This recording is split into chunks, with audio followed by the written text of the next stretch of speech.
Hey everyone, Shelly Rivera, Coffee, Anxiety, and Love. How is everybody doing today?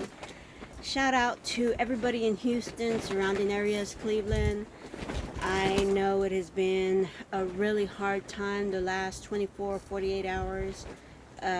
My babies included, my daughter, my grandkids. They're without power. They're running low on food because they're a big family, so you can only keep so much food at a time.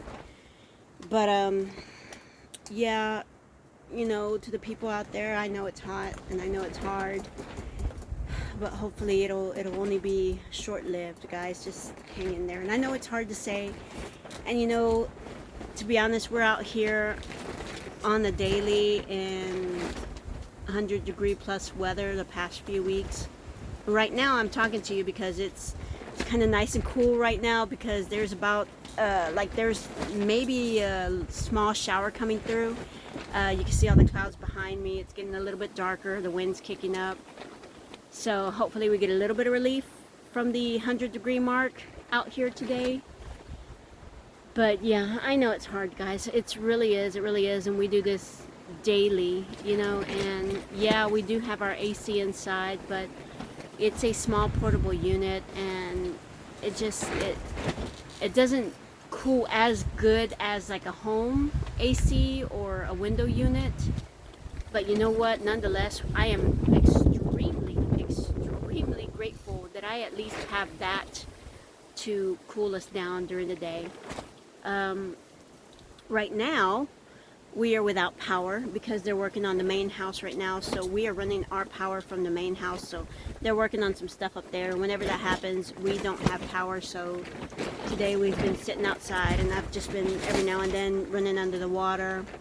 And of course, today of all days, I had on the menu chicken pot pie in the Dutch oven. So I have to cook it over an open flame, and cooking out here in 100 degrees and then cooking over an open flame, having to check the Dutch oven every now and then so things don't burn. It's a challenge. It's a big challenge. So yeah, that's what we're doing today. So yeah, I am working still on my series of me and my healing process. Now, I started a video yesterday, or I have my first video out, and I'm gonna continue it through here. But I wanted to talk to you guys a little bit too about what's happening with these videos. So as I was growing up, I know there was things that were happening that were not right, they were bad. I knew my dad and the way he was, and the way he was treating my mom and us, and I get that. But in my mind, it never felt like trauma. And I don't know how to explain that, or how to get people to understand why I didn't feel like I had trauma. Because to me, trauma is something drastic. You survived the hurricane, you almost got, your house taken out because a tree fell on it. That's physical trauma. That's trauma you see. That's something really bad. Or you were in a really bad car accident and you barely survived, even though maybe you might have been not in the best right mind for you to be driving. That's a trauma. And me growing up the way we did, and seeing my dad the way he was, and treating my mom the way he did, and treating me the way he did, I don't know. I don't have an explanation as to why that didn't feel like trauma to me. I just don't. I sat here one day with my husband, with CJ, and we talked about this, and he's like, it's trauma nonetheless. It may not be an actual physical trauma that you can say, trauma means physical pain or physical hurt. It's not like that. It's an emotional trauma, a mental trauma. And it took me a very long time to realize and accept that. So as I speak, I am speaking of traumas that I have experienced throughout my years. And to my family, my immediate family, my kids, the grandbabies, and my ex-husband, and some of my ex-fiancés. I say some via ex, I had 2 ex-fiancés. I need to say these things. I'm not, of course, my ex-husband and the kids, people are going to know who they are. The other ones, nobody's going to really know who they are and what happened and why all that came about. But I just want to say, I'm not, by no means do I have any ill feelings or regrets, or do I hate any of the people that have ever come into my life, good or bad. Good or bad. I do not hate not a one of them, because I learned a lot about me through every single one, in different ways for sure, but I learned a lot about who I am, where I want to be, what I want to do, and how much I needed to be there for my kids. And for that, I'm grateful. I don't like the way it came about, or the things I had to go through, but I am grateful that I got an opportunity to learn, and that I'm still here learning, and that I can pass that on to my kids and my grandkids. So, yesterday I talked about the first few memories I have in my head and what they were. Some were good, some were bad. But from that, I learned a lot about why my mom may have been the way she was in our younger years, in her younger years. And I'm not really sure about my dad's story. I've never really asked. I don't know if I've wanted to ask. I don't know if I'm afraid to ask. But I've never really asked. And I want to say it comes a lot from him growing up too, But that's not my journey. That was his to deal with and bear, for whatever it was. I don't know. My mom,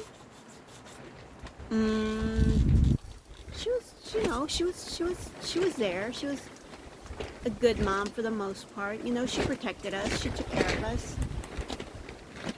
But what I needed as I grew up and got older and had my own kids, I needed something else from her. And I don't know, maybe I'm wrong, but I just didn't feel like I got what I needed from her. And like I said, I don't hate her for that, and I don't hate my dad for how he was. I don't hate neither one of them. I just took it all in, and as I got older, much older, I started understanding what it was, how it happened, why it happened, or at least up from my point of view. And I knew that I needed to do better for my kids.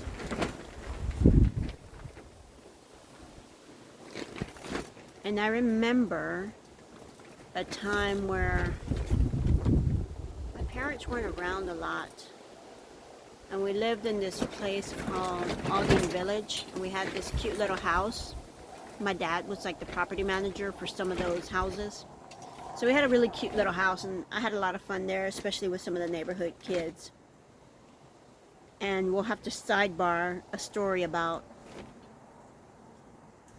my husband's family, because in that time, I knew of somebody. I had a friend, a girl that I would hang around with, and it came about later, after I met my husband, that we knew each other's family way before my husband and I were even thought about, which now is my little Nixie's right back here behind me, and it's like this little black little thing, and I got scared. I thought it was an animal or something. But well, that'll be another sidebar story. So, but yeah, and we lived in Aldine Village. My dad was managing some of the properties there. Later on, my cousins moved in, Gonzalez, and 3 girls You know, I used to hang out with them too. And that was fun. And it was fun there. That I want to say, as growing up, that's the one place I remember that I had the most fun. Hanging out with my friends. There was a big group of them. And, you know, my brother, and riding our bikes and skateboards and having them over to our house even though we weren't supposed to. My mom would get mad. My dad knew everybody was there. My dad worked in the neighborhood. He knew what we were doing. He knew we had all the kids over. My mom, on the other hand, was just livid every time she'd come home, and either the kids were hanging around us or they were there. We would always get yelled at, my brother and I. We needed to go inside. We couldn't be outside with the kids anymore. And it was just, you know, it was a big old production. And later on, I finally, and this is actually just recently, I sat down with that same friend who I hung out in that neighborhood with.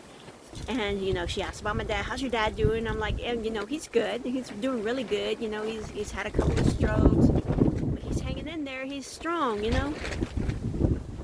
You know, my dad's gotten run over by a van and taken both his legs out. But he's still there. He's kicking, you know. And she's like, wow, you know, your dad was cool. That was awesome. How's your mom? And I'm like, well, my mom's there, you know. She goes, that woman's still crazy. I'm like, what? She's like, man, your mom was mean. I'm like, was she? Yeah, your mama was mean, and she just didn't like us, and she didn't want nobody around, and she was. My mom used to yell at all of them. Every single last one of our friends. Don't be coming around here. Y'all don't need to be hanging out with them. And we weren't doing anything wrong, my brother and I. We were just hanging out, having fun, riding our bikes, you know, talking to them. But it was hard to have friends. It was hard to be friends with people because either my dad was always drunk, or once it settled down, my mom was just mean to everybody. She was just downright ugly, you know? So, but that time was a memory that I choose to remember the happy part of it, and that's hanging out with friends and, you know, riding our bikes and seeing one of the damn kids riding his bike and just getting hit by a car and flipping in the air and going into a big ass ditch. Like, he fell in a ditch that was like almost, you know, 6 feet deep. And everything was fine with him. He was okay, you know, nothing happened, but it was still, it was a fun time, you know. And that's not something fun. I'm not saying that was fun, but, you know, at the time, we were kids. We didn't know any better. It was funny, you know, seeing him flip in the air. We thought it was funny. Yeah, shit could have been really, really bad with him. He could have really gotten hurt or even killed. He got hit by a car. But, you know, we were 12, 13 years old, and it was funny, you know, at the time. And then my brother, you know, riding his bike, racing. We were in a cul-de-sac, and so he's racing with that same little boy, and they're racing their bikes and going fast, and my brother's looking back, not paying attention. And he just hits a goddamn parked car. And he hits the car with his bike, flips over the car all the way to the front, and lands on his back in the front. And we're like, are you okay? He's like, yeah, I'm all right. And so we all start laughing. Yes, things could have gotten really bad. They could have been really bad. And we didn't tell anybody, because my mama would have went ballistic on everybody. Ballistic. And we're not even going to talk about or tell her about the time where I ran off with the neighborhood little boy next door, or 2 houses down, because he had a little dirt bike, and I was kind of crushing on him, and he invited me to go ride his bike in the middle of the night, and we took off in the middle of the night. My parents were asleep, and nobody knew. And, you know, at that time too, anything could have happened to us. Anything could have happened to me. That boy could have been a really bad person. But nothing happened. I was okay. So it was fun. And, you know, that's a memory. That was 11, 12, 13 years old. That's a memory that it stays in my head, that's fun, you know. That was fun times. for my brother and me, because my brother and me would hang out with all the, all the kids around there, and it was fun. It was a good time. And those are the times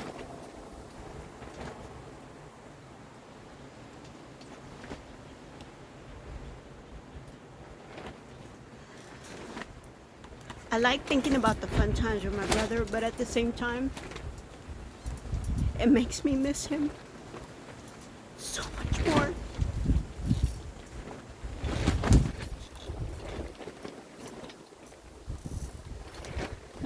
And that pain of missing him just doesn't get less, and it's not gonna go away.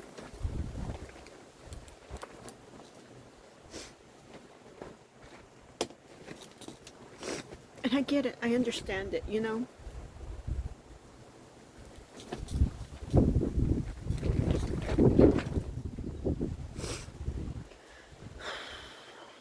But yeah, that's a period in my life where I remember having fun, and that's a period in my life where I started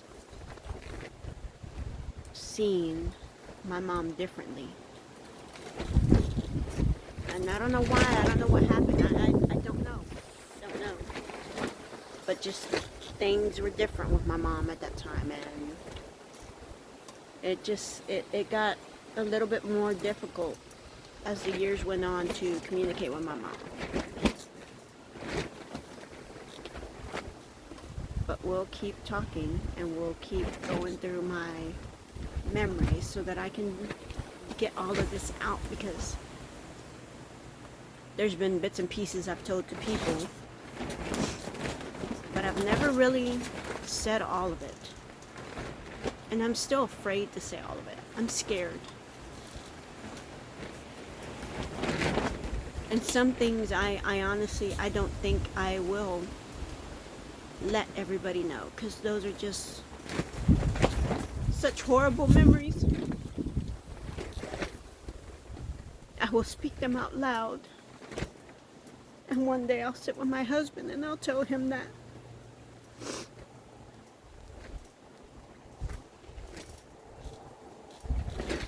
But there are still a lot of memories that I just can't share. I can't put them out there. It was just so much hurt and so much pain. To this day, I try my best not to remember it. But I know that if I keep it bottled up and I don't say the words and I don't get them out, that I can't move on to the next level that I want to. And that's just a fact. I don't know if everybody's, or if anybody has ever had to go through a healing process. It takes time, and it takes so much more time depending on how much you have gone through. And I never really looked at my life and thought, dude, this was bad, because I never felt that way, because to me, I didn't understand the full spectrum of trauma, of the word trauma. I didn't understand that it's not just a physical pain. It is so much more than that. Trauma includes so much more. And I didn't know how much I had in my life.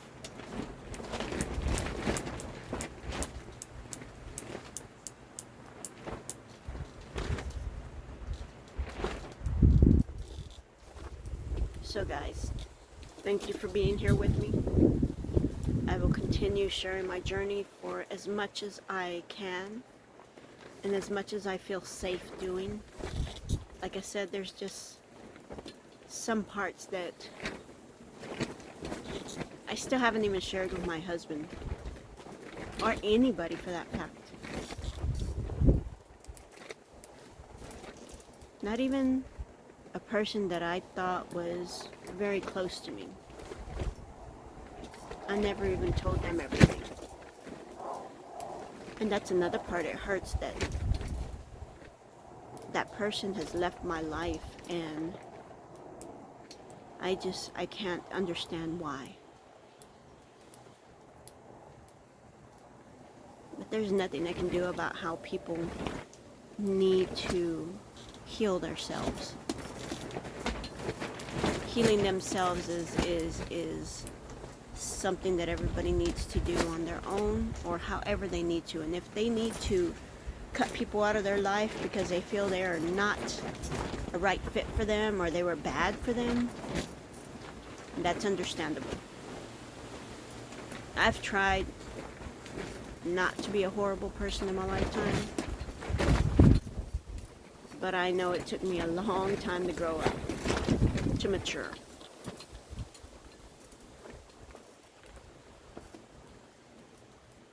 And I didn't know why. And little by little, as I'm doing this healing journey, I'm starting to understand what exactly happened.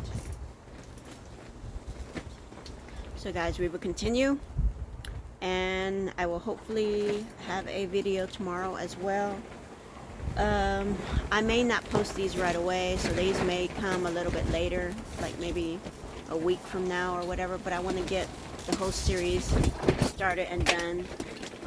That way we can just go through and keep going through the videos and see how everything flows. Alrighty guys, so for today, I feel the rain coming. I'm very excited. It is very hot. So, as always, happy, healthy, prosperous, abundant day. Hopefully everybody in Houston, surrounding areas, get the power back on soon. I know it's very hard for people with medical conditions. Even my mom right now, she's struggling. It's too hot. She's not able. She doesn't have a vehicle, and she's not able to get out of her house. I can't even figure out how to get somebody to help her, because I can't contact anybody. Everybody's phones are either not working properly, or they don't have power to power them up. So it's been an ordeal. It's been an ordeal this past day. And you know, my daughter's hot, the kids are hot, but you know, I know they're gonna be okay. So hang in there, guys. I saw that they brought in extra crew members for the light company to help them get everything up and running, so I'm praying that you guys are not without power for way too long. Love you guys as always. YouTube channel, Coffee, Anxiety, and Love. Luna Fitness Evo YouTube channel. Websites, all that will be listed in these videos at the bottom. Also, coffeeanxietylove.com. That's our travel blog. Nice, interesting stories there. Go check it out. Love you guys.